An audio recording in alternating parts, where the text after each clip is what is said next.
آپ نے بتایا اہتمام اور استقبال رمضان میں جو سماجی رویے ہیں ہمارے، اس سے متعلق ہے کہ اگر جس طرح کیا افطاری کے وقت کسی ایسے مہمان کو بلانا یا ان کی اپنے کسی تعلق دار کی طرف آپ جو ہمارے عقیدے اور ہمارے مذہب سے نہ ہو، اس کو بلانے سے کیا افطاری کی پاکیزگی کم ہو جاتی ہے، یا انہیں وہ بھجوانے سے، یا وہ منع کیا گیا ہے مذہب میں؟ ایسا کوئی رویہ ہے؟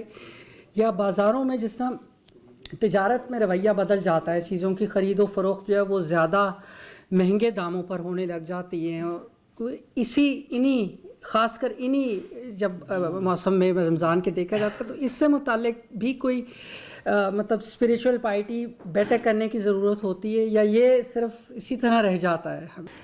پاکستانی قوم جو ہے اس کی تربیت اس طرح سے ہوئی ہے کہ وہ مواقع سے فائدہ اٹھاتی ہے، تو جب اس کو موقع ملتا ہے وہ پیسے بٹورنے کی، کمانے کی کوشش کرتا ہے۔ یہ بدقسمتی ہے ہمارے ملک کی۔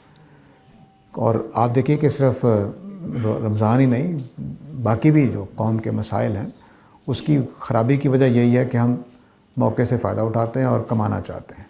آپ کو دیکھا کہ آپ اجنبی ہیں، میں کئی دفعہ جب سفر کرتا ہوں تو بس سے اترے اور اتر کے آپ ٹیکسی یا رکشہ لیں تو وہ سمجھتے ہیں کہ دوسرے شہر سے آیا ہے، تو وہ کرایہ بڑھا دیتے ہیں۔ یہ بدقسمتی ہے پاکستانیوں کی، یہ ناجائز ہے بالکل۔ ایسا ہی رمضان میں ہوتا ہے کہ اب لوگوں نے افطار کی چیزیں خریدی ہیں، پھل بھی آسمان پہ چلا جائے گا، سبزیاں بھی مہنگی ہو جائیں گی اور دوسری چیزیں بھی، تو یہ جرم ہے۔ یہ صرف ایک رویہ برا ہے، یہ جرم ہے، گناہ ہے اس کا۔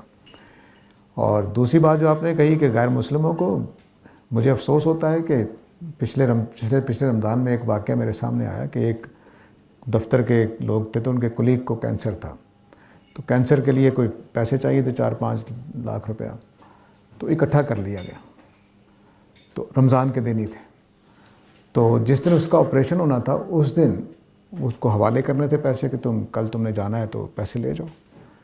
تو جس نے اکٹھے کیے تھے بڑی محنت کر کے، اس کو پتہ چلا کہ یہ تو کرسچن ہے۔ اس نے جا کر اس کو کہا کہ میں نے پیسے تمہارے لیے اکٹھے کیے تھے، اب تمہیں نہیں دینے کیونکہ تم کرسچن ہو۔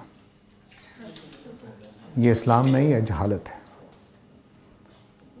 ہمارے تو قرآن مجید میں زکوٰۃ کے اندر لکھا ہوا ہے کہ غیر مسلموں کو دل جیتنے کے لیے دینے چاہیے، تو یہ اسلام نہیں ہے۔